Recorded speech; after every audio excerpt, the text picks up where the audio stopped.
d'un point de vue décisionnel, si tu savais reconnaître plus facilement l'émotion que tu as en amont, les choix, les prises de décision seraient fluidifiées réellement. Et là, je m'adresse peut-être à certains hypersensibles qui nous écoutent ou nous regardent. C'est que déjà, c'est pas une tare d'avoir des émotions et d'être très sensible à ça. Moi, je pense au contraire que les personnes qui ont ça sont doués d'un pouvoir incommensurable. Un petit peu comme les héros dans Marvel, avec des super pouvoirs, où je sais pas, tu prends X-Men, le type avec les rayons laser qui part dans tous les sens. Il faut juste un moment pour que ça parte pas en cacahuète, tu sais que tu poses les lunettes.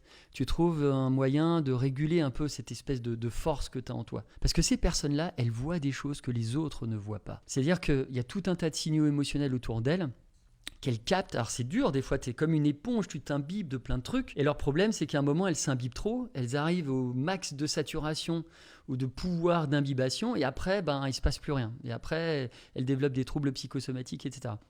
Si elles apprenaient juste un moment à s'essorer et à ne retenir que l'information la plus utile, la plus fondamentale pour maintenir leur niveau de bien-être et celui des gens qu'elles aiment autour d'elles. Et j'ai envie de dire aussi à ces personnes, tu n'es pas l'émotion que tu ressens. Quand on parle de contagion émotionnelle, quand tu es dans un couple, tu as l'autre qui vient, qui est pas content, tu vois, il a passé une mauvaise journée, il y a de la colère, etc. Ouais, c'est sa colère en fait, c'est pas la tienne. Donc déjà, le fait de se dire, c'est sa colère. Ensuite, de te dire aussi, je vais pas tout de suite être le sauveur. Je vais pas enfiler le collant bleu, la cape rouge, tu vois, posture supermanesque, je vais sauver tout le monde.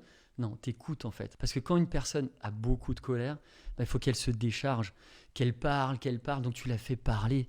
Et en parlant, tu as l'intensité qui baisse de manière assez fondamentale. L'autre truc, et ça c'est un truc qui est très simple, si tu as la chance d'habiter dans un coin où juste en bas de chez toi, tu as un petit parc où tu as un peu de verdure, tu dis écoute, tu sais quoi, on va parler de ton problème, mais on va en parler en se baladant. Tu as des études qui te montrent en neurosciences que le simple fait de se balader quelques minutes ou quelques heures dans ces espaces-là, ça fait baisser ta colère, ça fait baisser la pression artérielle, ça fait baisser tes pointes d'angoisse.